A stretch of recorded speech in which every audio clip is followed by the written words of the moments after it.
in the Ukraine. Here now to discuss Democratic strategist Marsha Catrone, a former DHS spokeswoman under Obama, currently with Swan Street Strategies, a partner there, and Gina Loudon, political analyst, also member of the Donald J. Trump for President Advisory Board.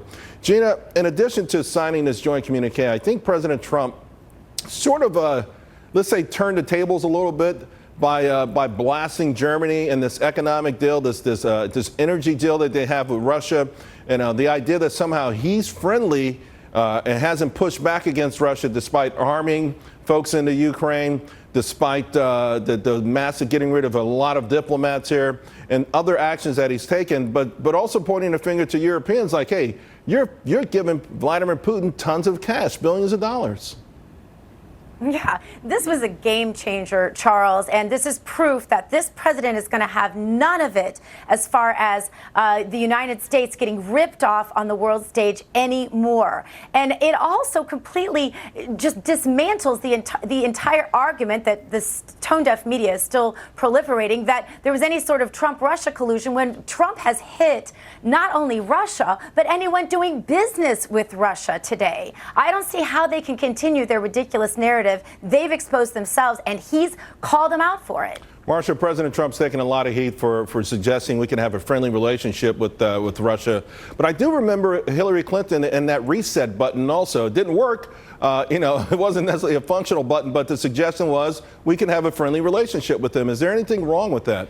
Hey, there's nothing wrong with having a diplomatic talk with a leader like that. You know, it's much better than ranting on Twitter. But, you know, I hope that President Trump is as tough on Putin and Kim Jong-un as he was as tough on Germany and the UK today.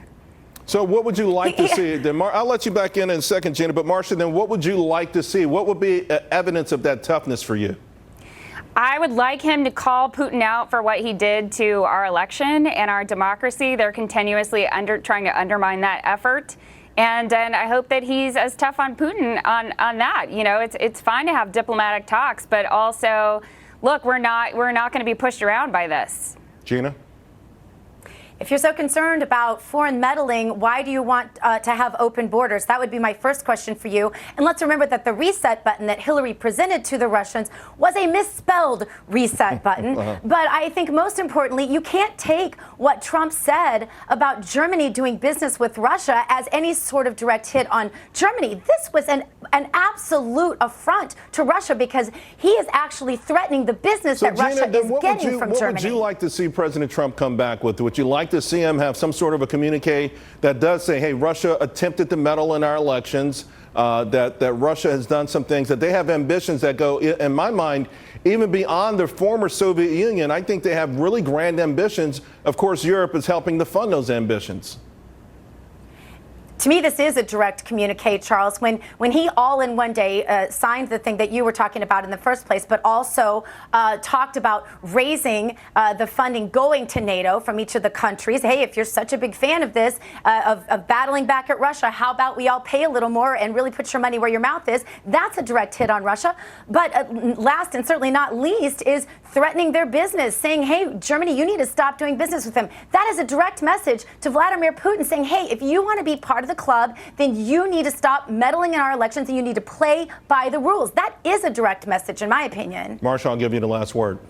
Look, the U.S. used to be the glue holding all these friends, all these partners together, and today we were the total outlier. While everyone else was looking one way, President Trump was looking in the complete opposite direction. And we are now the outlier, where we are creating enemies with our friends, and then on the same week going to our friends, going to our enemies. A friend that always borrowed money from you, and the first time you said no, you found out it wasn't really your friend?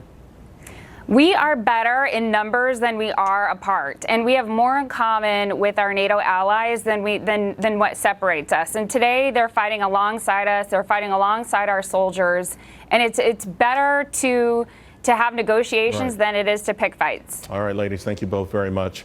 Well, trade tensions